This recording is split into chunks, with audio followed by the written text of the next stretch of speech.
in today's society, wealth has become, the rule of measure for everything. If you think about it, right? For example, in today's society, you have a group of people, say like Bill Gates or whoever, it's like, well, shit, they made a lot of money. It's like, so they should know everything about everything, right? Because they're successful, because they made a lot of money, right? And they should know everything about health. They should know everything about how to run the world. They should know everything about, they should know more than how nature works. And we should be able to allow them to control nature and the logistics of this environment and so on, because they know better, but they don't, right? So that's where, again, it's like this person made a lot of money, and it's like they're better than me, and that, which is all straight out bullshit. That's only like 1%. But in today's society, that's what's happened, right? You see it on Facebook, you see it on social media all the time. It's like, hey, I have a lot of money. I can even this what's his name, Grant Cardone. He burns money and stuff like that, and he thinks it's all that, which is really fantastic. And but I see him and I see his wife and his family, and they're fucked up just like anybody else. He talks about money and this and this, and he still ages the same way. He his life isn't fantastic, and or anything else. It's no different. They just have a lot of money, but their knowledge level of making money, again, fantastic. I'm not cutting that down. It takes a great skill to make money like that. But then what about the other aspect of your life? What about everything else? Your relationships, your health, how you age, who you are as a human, what happens to the world. If those individuals, and again, not knocking them down, but I'm just giving you, say, an idea and a representation on, say, how true wealth could happen. Okay, if those individuals were really, say, awakened, their impact on philanthropy and everything else that they've done would, say, have massively, say, transformed this reality with that much influence.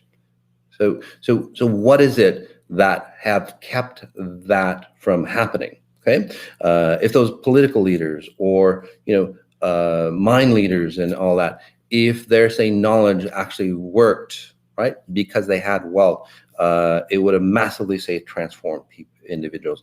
And I go that as far as religion as well. If those religions, they really would have worked, they would have been more individuals like a Buddha or a Jesus or what have you. But there's not. The key is that there's not. It's just not. It's not working. Okay. And most people think, well, especially in today's society, because again, through social media and everything, you have to have money. If you're money, you're good. But then, you're better looking, you're smarter, you're happier according to, social media and all that. But, if you look at, if there's, if you go to YouTube and you search all those wealthy individuals that, really quick fortune and fame, why are they committing suicide? And there's tons of stories. I forgot what I was searching for, to do some research on this, on this subject. But there's a ton of people going, shit, I've got the fortune and fame, but then, why am I not happy? I'm worse off than where I was before. Okay. But on the flip side, okay, and I'm not saying that wealth doesn't provide happiness and all that stuff, but it doesn't. On the flip side, non-wealth doesn't provide happiness either. So those people thinking, well, I'm lucky because I'm not wealthy, or I'm lucky because I'm, I don't have money.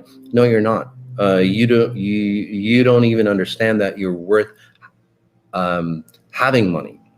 So that's the key. At least those individuals think that they're deserving of something. Those individuals, they have, say, at least they have say a little knowledge of understanding that they have, say, they are worth at some level, right? Something, and hence wealth. So where do you fall in between, right?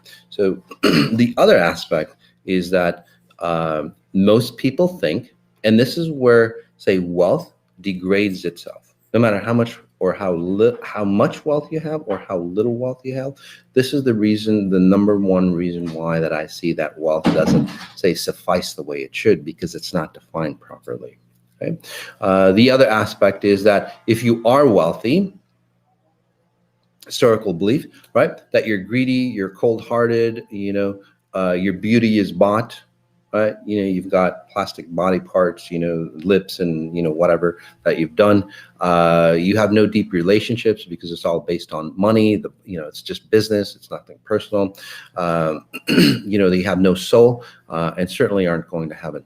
So you have two extremes, right? And so why is there two extremes? By the way, that polarity gets worse and worse as today's society continues on, in a good way, because it allows us to say awaken to higher understandings on what wealth is really about. And let's take a deep breath in. And again, for those people who are new, this is a deep state meditation where I guide you into understanding what wealth is really about. Okay. From a very different perspective, not just a logic perspective, but say a cellular perspective. So what does that mean? Just notice your chest area, okay, as I speak. So what that means is that, when you're wealth is an intrinsic value of who you are, just like the state of being of who you are as human. You don't say question yourself. Well, some of you do. So, but you don't question yourself as say, like I'm human, right? You don't go, well, am I an octopus or am I a cat? And again, some of you do that, but most individuals go, well, I'm just human. But somewhere out there, there's a definition or there's a program that defines you as human. Okay? Now, and I know that sounds kind of strange because you just go, well, we're just humans. It's like, no, you're not. There's a programming, there's a consciousness that you've tapped into to understand or to create this body that you call human.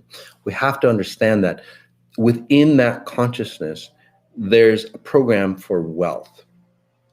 That's the key. There's a program for, say, natural abundance. Okay, so if you take a look at a squirrel, right? If you take a look at a squirrel, for example, they get born in the springtime. They have no recollection or they have no idea of, say, winter, nothing at all. They have no concept of winter, but what do? They're programmed to gather nuts. Or, you look at the monarch butterfly, they go, they fly south, or the birds, they fly south. They're all preconditioned. You might call it that instinct, but it's actually called wealth for them. There's a wealth frequency within them that dictates that they have, say, a certain level or certain standard that they live by. Okay. In human, say, consciousness, that standard is not preset. And I know it goes really deep, okay? But just hear me out, and I'll tell you, because I've helped, a myriad of people, again, hundreds of thousands come into, say, that wealth state. Not just money, because money is only 1% of who you are, and that's why money in itself doesn't satisfy, right? People have say redefined going wealth or abundance equals money or lots of money in the bank. That's what the problem is. Real wealth comes in at your cellular level. It's a cellular memory that you have. Most humans have forgotten that cellular memory of who they are. So even when they have, say, wealth defined like in today's society, it doesn't suffice. It doesn't provide the nutrition or the sustenance that we all look for. Right? And again, you can prove it to yourself by looking at all those wealthy individuals that are as, say, the same level of happiness as non-wealthy individuals, right? They still get ill, they still get sick, they still get addicted pattern, they still die the same way. Everything is the same. They just maybe do it, I don't know, maybe more fashionable. That's the only difference. Everything else stays the same. Okay, why is that? Because your cellular, say, structure, your cellular essence of who you are, as far as a wealthy being, that is non-existent in humans. Okay? If you go, if you go look into, say, the animal kingdom, you see that there's a natural abundance within them, right? Those animals never go below. There's always, say, the floor, not a ceiling, but there's always a floor for them to never fall below. In human society, That floor has been broken several times, through consciousness, through the breaking of the human will, okay? Through political or control mechanisms, however you want to define it. That's another subject in itself. But through that, where you have your power of who you are, your essence of who you are, your deserving of wealth of who you are, has been taken away from you. Okay. And you might go, well, the US is a free country and this and this. Is it really? It's not. Look at all the things that wealthy individuals have to do to, say, keep their money, right? They have to grovel. Money has become an outside value for them. It's like, look, I have money. I am worth being here. That's the conditioning of money. You yourself have no value in itself. Think of it, okay? Everything is conditioned to go, hey, I have money. That means I have value. That's where, say, wealth starts to fail itself. That's where success starts to fail itself. So let's take a deep breath in. And I know it goes really deep, but you'll see what I mean.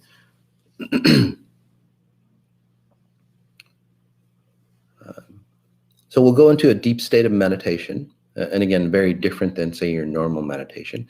And let me help you reinstall your natural cellular memory. It's in your genome. Wealth is in your genome. It's within your genome. It's your natural state of being, by the way. Okay. Let's take a deep breath in, and I'll just explain it a little bit, the science behind it.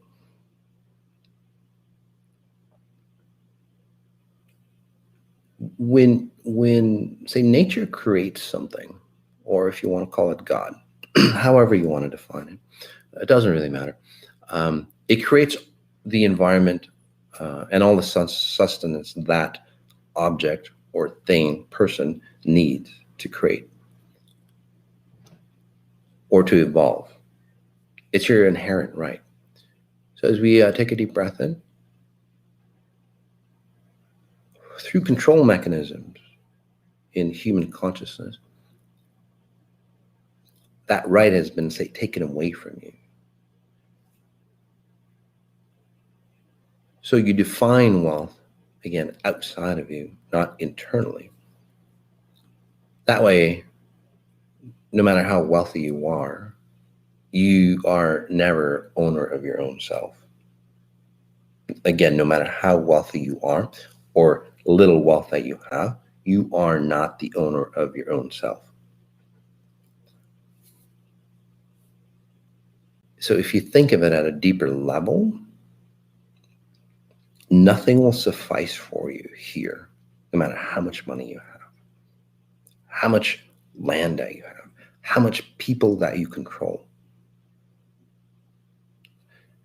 If you think that's far-fetched, look at the state of society today.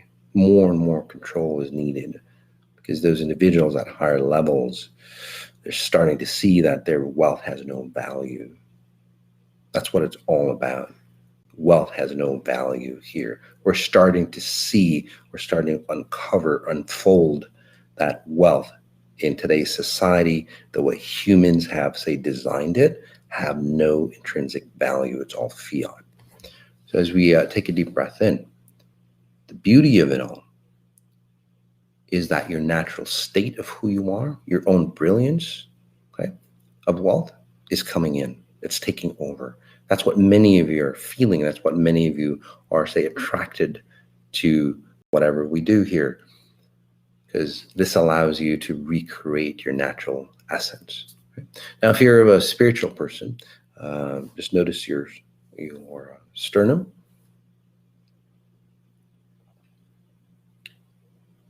Imagine that you're a spirit, an awakened spirit. Would you be in lack in any way possible? Would you be complete? Would there be any shame or guilt of having wealth or being your best possible self? You wouldn't, right? That's your natural inherent being. That's encoded in your cellular structure. So as we take a deep breath in, noticing your spine, Notice how you're feeling, by the way. Obviously, it's deeper, more intense than your normal meditation.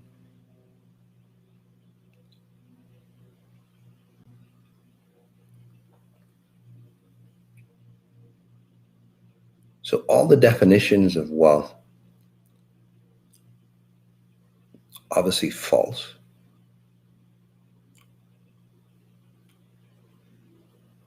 Whether it's positive definition or the negative definition, it's wrong.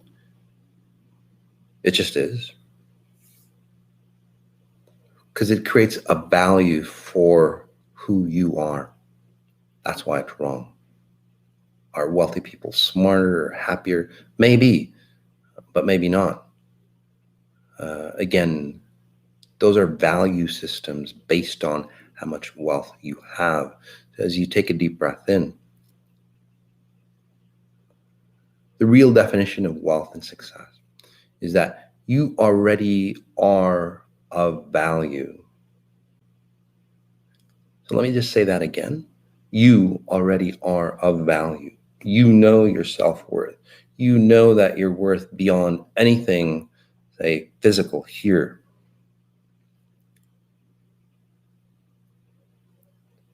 So as we take a deep breath in again, so there's no value attributed to you. You already know your value. That's the key. You already know that you're a complete being. You already know that you deserve the best. Nobody can take that away from you. Again, through human consciousness of control mechanisms, that's the only thing, or that's what's, say, the only thing that is, say, worth a value, and that's why it's always taken away from you. Think about it. Look at the marketing, look at political systems, look at how you control your kids, look at how you've been controlled. Your natural essence, your value gets eroded so you can be controlled. And then you get judged by outside, say, circumstances. So as we take a deep breath in, bringing that back for you, so you know your value, you know your true worth, especially for women.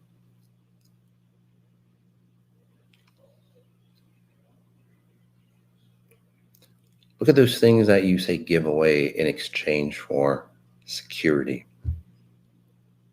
That doesn't never provide you security, right? That's the reason why. So as we take a deep breath in again, noticing your sternum bone, noticing your skeletal systems. So your chest, your ribs, those things that support you, support your body here.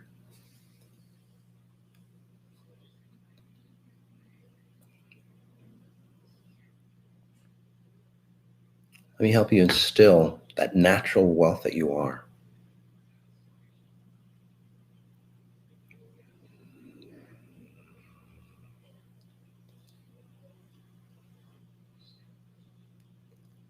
As a note, I'm not knocking wealth down, but you want to do wealth right.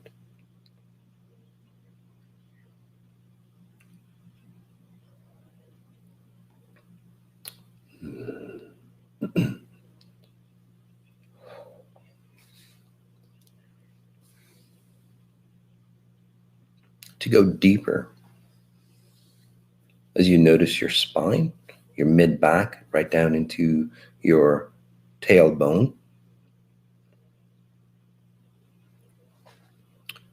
If you look at today's society, this is where people covet wealth. They'll do anything for money. The reason why is that you, if you're drowning, for example, you'll do anything to stay alive, right? No matter what it is, you'll do anything to stay alive if you're drowning.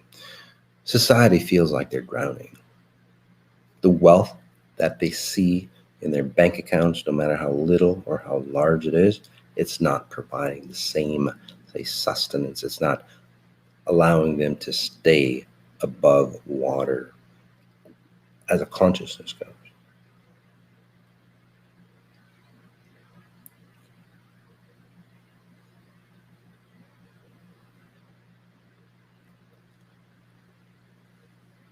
as you start to understand that who you are, or the wealth around you, or the success around you, starts to become a reflection of who you are internally. Now, this is where real wealth creation comes in.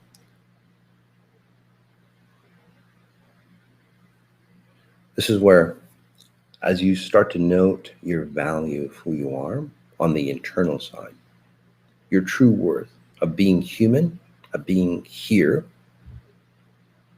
One, nobody can control you.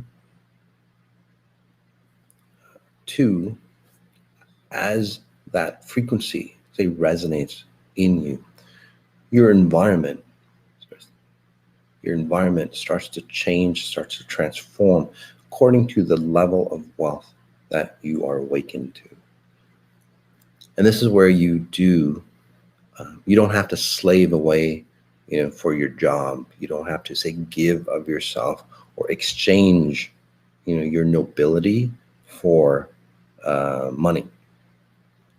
This is where you actually start to, say, enjoy what you do. This is where you start to flourish. This is where, again, wealth, or what you have on the outside, your environment, starts to become a reflection of who you are on the inside. And it goes deeper than that. As we take a deep breath in again, really strong deep breath in, just noticing your chest. I'll help you remember at a cellular level your natural affinity to be abundant. And abundance is not just money. Abundance means all aspects: health, wealth, relationships, that higher connection to however you define a Godhead.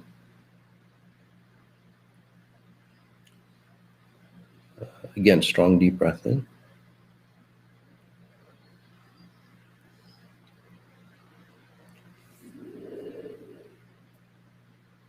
Notice how you're feeling.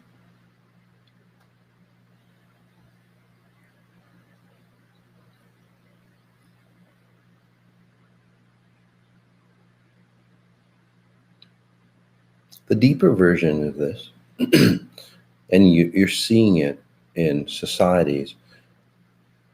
If you've ever noticed cities of high wealth, there's extreme poverty, no matter where you go, right? It's not third world countries. This is like places like New York, Los Angeles, the UK, France, supposedly high-level societies. According to what scale? As far as finances go, or the physicalness of wealth, money, right? Deemed according to human consciousness, sure, high-level societies. But if you look deeper in those societies, you start to find, say, the real score. Hence, whenever you have, say, massive wealth, you always have massive, say, poverty, because it's a reflection on how those individuals, and again, it's not just those individuals, it's humanity as a whole. It's society. It's not just those individuals with wealth. They're the bad ones. All human consciousness, if you're in this human consciousness, you're part of the problem, right? You just are. So it's just showing you extremes: super wealthy, super poor. But it shows you, it gives you a scale on, say, how poor this consciousness is, or how poor this human consciousness has become. Hence, you see tent cities rising where there shouldn't be, especially in high-level societies like the US or the UK. And no matter what you do, again, no matter how much they try to, say, eliminate that, why is it always so, it proliferates? It's an outward condition of the disease called wealth. And it's not, say, wealth. It's not like money is bad. We have to move away from that. Okay, so there's two aspects that we talked about again. There's two camps, right? Money is good and you're better this, and then money is evil and you're not going to go to heaven. They're both wrong. They're absolutely both wrong. Money or wealth is a reflection on how awakened you are in its real terms. If you look at a Jesus, a Buddha, a Muhammad, those individuals, they had wealth. They could attract wealth. Whatever they needed, they had. That makes sense to you. So as we take a deep breath in, that is a reflection, again, of the wealth that you are naturally, say, as an awakened being. The grander version of who you are, whether, even if you're atheist, you know that you deserve to be a grander version of who you are, right? Again, outside of religion or spiritual patterns. So as we take a deep breath in, does that help you reset, recondition, again, removing old religious spiritual patterns? So if you're in that camp, note, if you were an awakened spirit, would you be in poverty of any sort, or would you be of complete self? Your whole goal being spiritual and religious is being close to your spiritual value. So shunning away wealth and then disgracing other people who have wealth, which you don't, that just tells you how, say, distorted you are, not to realize how, say, grand you should operate in this reality as you do on the other side. Okay? For those individuals who identify completely with just wealth, or who are non-believers of, say, a higher consciousness, that's fine too, but look at the emptiness that's on the inside. Look at how much you have to prove to other people, including yourself, on, hey, I'm deserving. It's the same thing. You're just seeing it from different perspectives. Again, you do not know your natural value. So you base it on something that is, say, tangible. Both sides are corrupt. Look at society. As you take a deep breath in,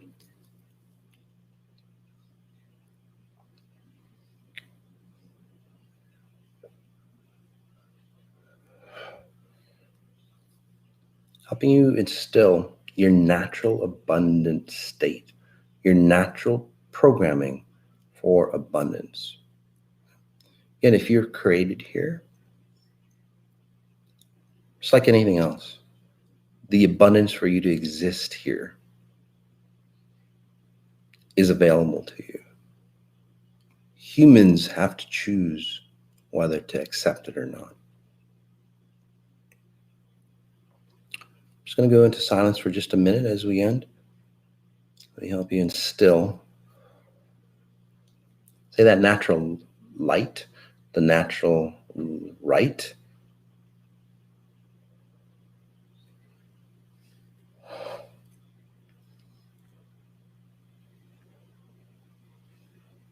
As a note, this is nothing to do with religion or spirituality. It's just straight out the physics of the universe.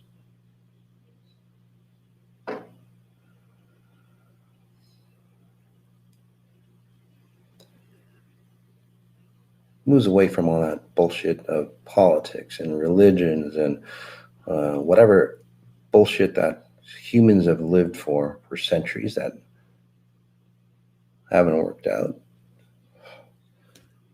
It allows you to move into higher level consciousness on what human is defined as.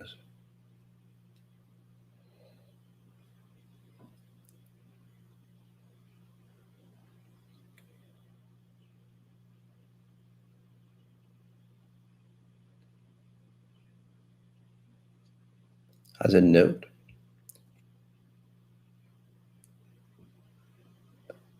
wealth is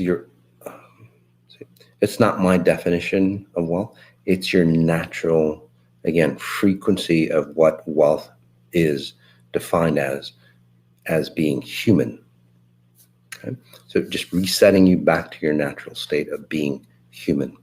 So again, very different than, say, your explanation of wealth, um, Warren Buffett's explanation of wealth, or anybody else that's out there. Your natural state of, say, abundance. That's what we're getting back into. So does that mean that you're just going to be happy with nothing? No, that's not the key. You're going to be happy with whatever you have, and whatever you have will, say, expand upon you as you expand upon yourself and notice, say, the abundance that you are.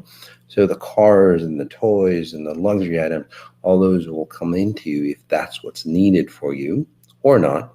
Either way, you'll be wealthy. But again, the key is that you do not adjust your value on what you have. You already know the value. Okay? Everything else is, say, an add-on or a bonus for you, which is, again, very different than how most people see wealth. So congratulations. You will see a lot of transformations, not just on, say, your wealth and success mechanisms, but every aspect of you, because this isn't just about making more money. This is about, say, expanding your whole being into, say, the completeness that you